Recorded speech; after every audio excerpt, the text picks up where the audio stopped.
მოდი ვთქვათ რა, ვიღაცა შეიძლება ეს ძალიან ეწყინოს, მაგრამ ხვიჩა არის ფეხბურთელი, როგორც შეიძლება იყოს, ჩვეულებრივი ფეხბურთელი ესე ვთქვათ, ხო?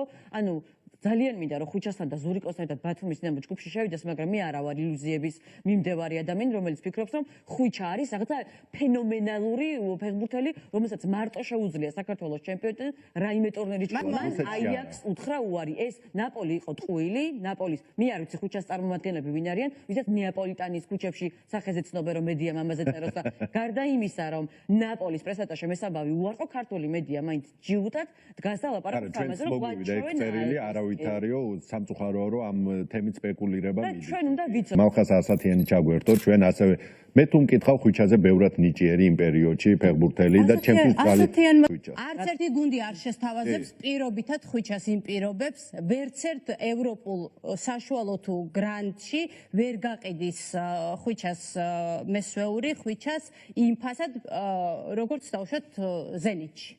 რა თქმა უნდა. ეს არის 2x2 4. ამაზე უნდა შევთანხმდეთ. იმიტომ შავი ფული არა აქვს.